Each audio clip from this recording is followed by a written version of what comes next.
Reyes, soy abogado egresado de la Pontificia Universidad Católica del Perú, docente en el pregrado, en el curso de regímenes laborales especiales, también dictado laboral general y docente también en la maestría de Derecho del Trabajo y Seguridad Social de la misma universidad, ¿no? Tengo un máster en Argumentación Jurídica de la Universidad de Alicante. Y bueno, soy un abogado dedicado por muchos años al derecho del trabajo y de la seguridad social.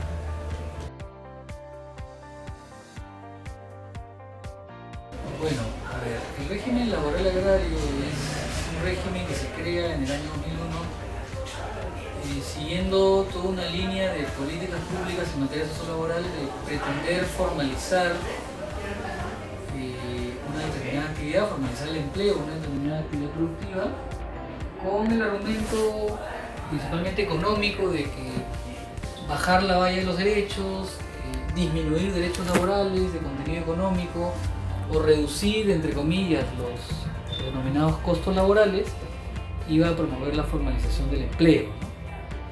Ese es un viejo postulado económico que nos acompaña en la escena política sociolaboral de los años 90 y que no ha mostrado resultados positivos, ¿no? Y un ejemplo de ello es que, por ejemplo, en el régimen de la microempresa, un régimen que tiene vigente en el Perú, trato diferenciado en materia legislativa para los trabajadores de la microempresa, extendido luego en el gobierno de Ollanta Humala a la pequeña empresa, es un régimen con menores derechos.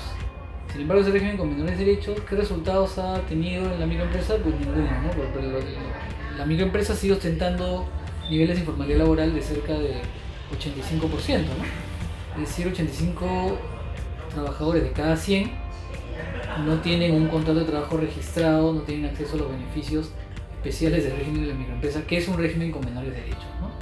Ahora, en el agro se hablaba de la necesidad de reducir costos laborales para formalizar el empleo en el sector agrícola. Pero el empleo en el sector agrícola en el Perú es un empleo que se caracteriza por tener trabajo autónomo y trabajo familiar no remunerado, que es trabajo no asalariado. De cerca de las 2 millones de personas que trabajan en la actividad agrícola en el Perú, un gran porcentaje de ellas son trabajadores autónomos y trabajadores familiares no remunerados, es decir, son trabajadores no asalariados. Entonces, ¿a quién ha beneficiado el régimen agrícola? A la agroexportación, que es una actividad que no tiene nada que ver con el resto del fenómeno agrícola y el trabajo autónomo en la actividad productiva agrícola en el Perú, sino que tiene que ver con un sector productivo que solo emplea a 220.000 trabajadores a nivel nacional, concentrado específicamente en sectores modernos vinculados a insumos agrícolas, pero que obtienen esos insumos agrícolas, le dan valor añadido, pequeño valor agregado y lo exportan, ¿no? Y ese sector económico se concentra en la costa norte, en la costa sur del Perú, ¿no? Y esa es la agroexportación. La agroexportación no tiene nada que ver con el mundo agrícola, ni con el trabajo autónomo que predomina en el mundo agrícola en el Perú, ni con los pequeños campesinos parceleros que tienen baja productividad, que están alejados de los sectores modernos de la economía, que tienen escaso apoyo financiero para que les permita, por ejemplo, lo que ocurrió en el café, mejorar sus productos, ¿no? Darles mejora en la calidad, mejorar su productividad. Y ese sector es un sector históricamente abandonado en el Perú y abandonado también por este gobierno.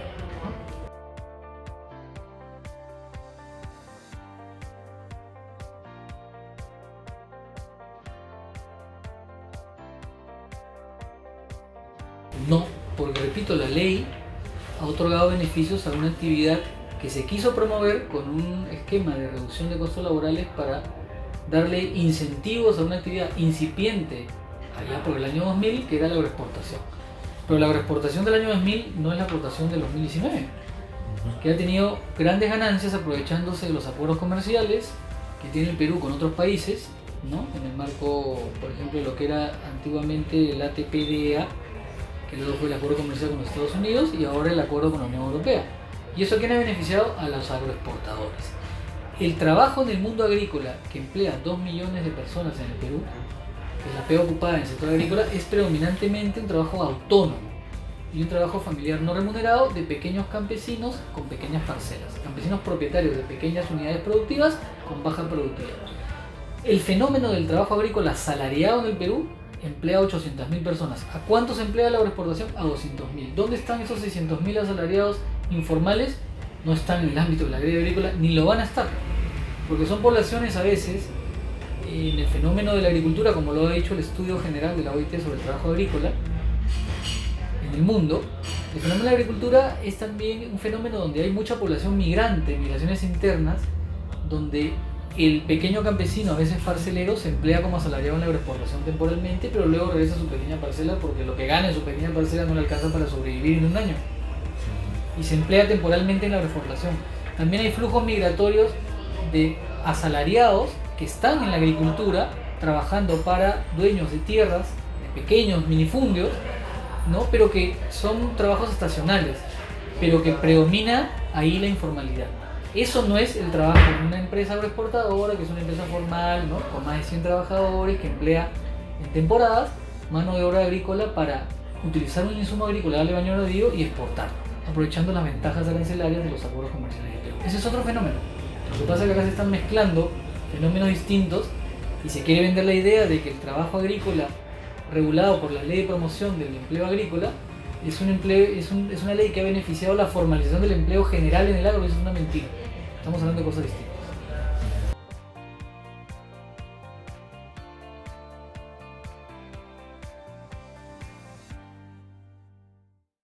Bueno, en primer lugar, no se trata de darle más derechos, se trata de darle los derechos que le corresponden, ¿no? Los trabajadores del régimen agrícola deberían estar en el estatuto de derechos, regulados por un estatuto de derechos que es el del régimen general, porque no hay ningún elemento objetivo para tratarlos de manera distinta a los trabajadores del régimen general. O sea que ese argumento de que le voy a dar más derechos es un argumento falaz. En realidad le está ayudando a recuperar los derechos que perdieron por un trato discriminatorio, ¿no?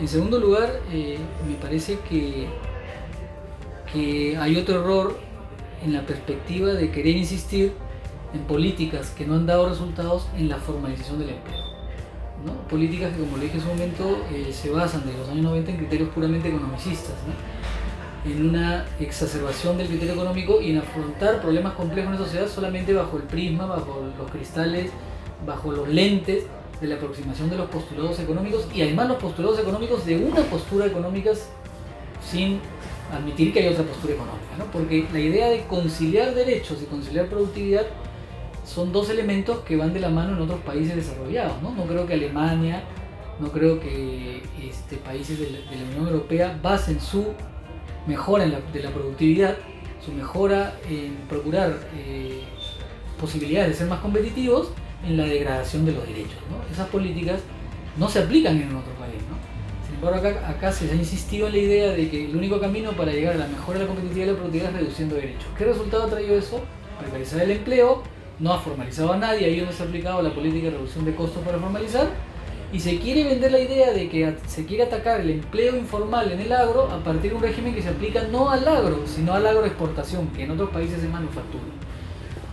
Yo los invito a revisar el Código de Trabajo de Chile, el Código de Trabajo de la Ley Federal Mexicana, la Ley del Régimen Agrícola en Argentina, las normas colombianas, las normas brasileras, y el trabajo agrícola en esos países se les aplican los derechos del régimen general al trabajo agrícola, el trabajo en parcelas, el trabajo en estancias ganaderas, el trabajo en actividades productivas vinculadas a insumos agrícolas que van de insumos vegetales o insumos animales. En ninguno de esos códigos, en unas alegaciones que he mencionado, por no citar otras tantas, se aplica a la agroexportación, porque la agroexportación es manufactura, es industria.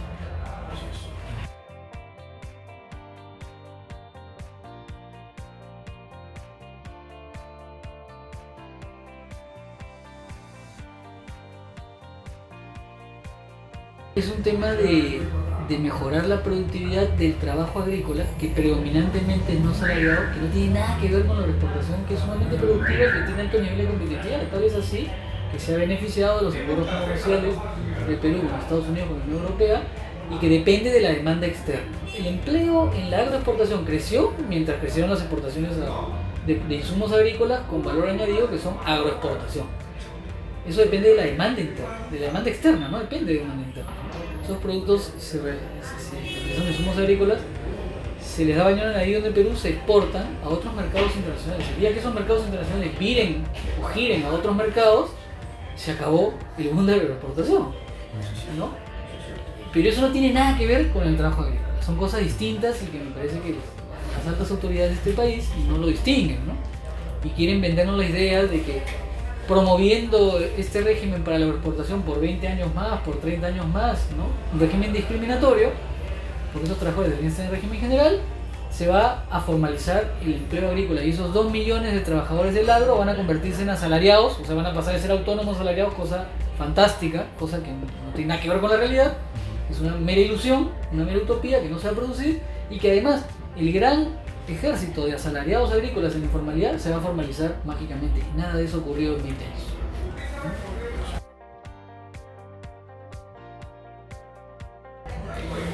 Bueno, la contratación temporal es el principal enemigo de la afiliación sindical, ¿no? Ningún trabajador temporal, la experiencia se lo indica, es un trabajador que va a afiliarse voluntariamente a un sindicato sin que por su cabeza pase el temor a perder el empleo.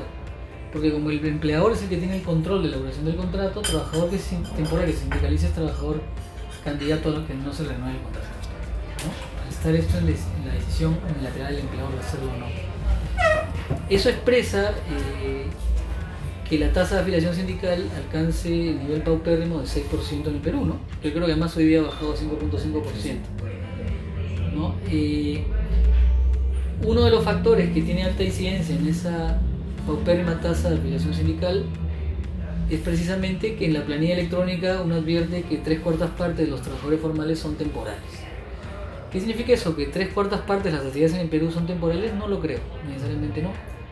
Me da la impresión que hay un indicio razonable de que hay un alto nivel de proporción de fraude de ley, de utilización de contratos temporales para actividades no temporales o permanentes. Otros perjuicios son menores salarios, está demostrado estadísticamente, un trabajador temporal gana menos de la mitad de lo que gana en promedio un trabajador a plazo indeterminado, según datos de la planilla electrónica. Tiene altas dificultades para reinsertarse en el mercado de trabajo adecuadamente por esas constantes entradas y salidas, esa alta rotación. El contrato temporal se utiliza predominantemente en labores escasamente calificadas, ¿no?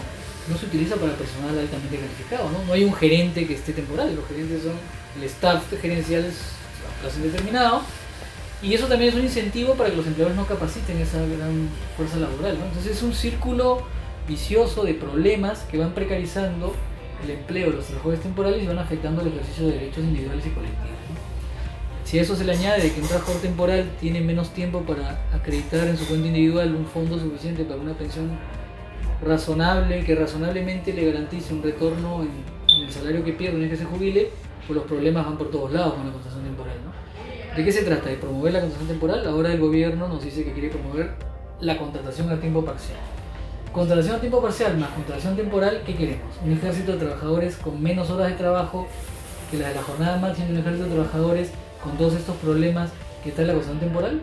¿De eso se trata? Me parece que las políticas en nuestros países van a contramano, a promover el empleo indefinido, no el empleo de menos horas de trabajo, que es menos ingreso, que es más inestabilidad, con la inestabilidad del contrato temporal y los usos y perjuicios que ya he mencionado, ¿no?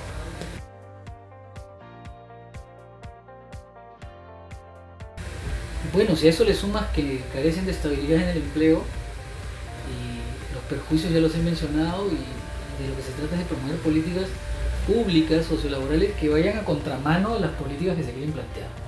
O sea, promover trabajo a jornada a tiempo parcial no me parece que sea lo que se promueve en los países desarrollados. En los países desarrollados se promueve trabajo a tiempo completo, a jornada completa, porque la jornada parcial o completa incide también en lo que gana un trabajador. Menos horas trabajo, menos gano.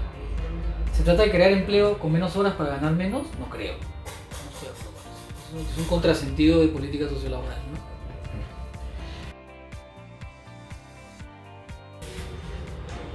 Bueno, se mencionaba mucho del pleno empleo en ciertas regiones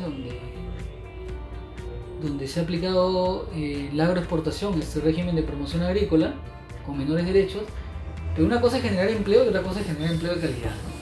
Los compromisos del Perú además apuntan a generar empleo con derechos, no a generar empleo con la mitad de los derechos o con la cuarta parte de los derechos, para que además un ministro de Estado nos diga que ahora van a recuperar un cuarto de sus derechos para llegar, no se sabe cuándo, en 100, 50 o 1000 años al resto de los derechos, ¿no?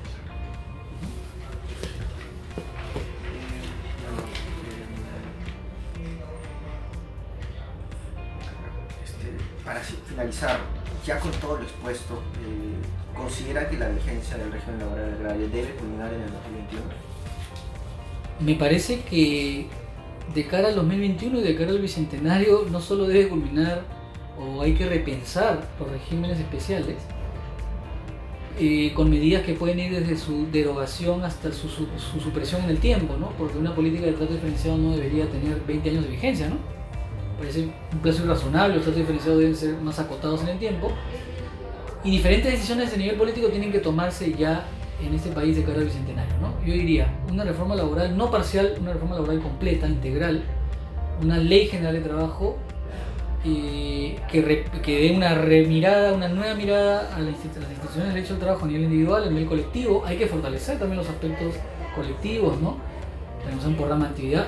Recientemente la Federación Minera está en una batalla legal por el derecho a la negociación de un programa de actividad que yo saludo y felicito y estoy del lado de la Federación Minera, ¿no? En eso me parece que habría que apuntar a restituir los equilibrios de poderes en la negociación colectiva, que es el contrapoder en una relación asimétrica como es la relación de trabajo, darle una mirada nueva, una reforma de la seguridad social en salud, seguridad social en pensiones.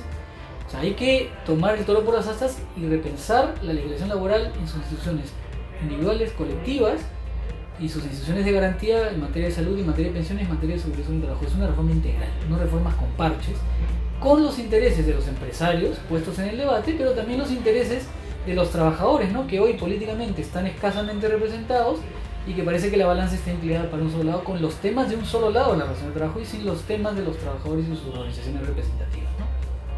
Ese es el anhelo que yo tendría de cara al bicentenario, ¿no? Y eso lamentablemente pasa para algunos por alguna palabra que no se quiere decir, porque yo estoy totalmente de acuerdo, que es la reforma de la Constitución, ¿no? Parece que el escenario constituyente es un escenario a pensar también en la reivindicación de los derechos de los trabajadores en el Perú. Muchas gracias. No, por nada.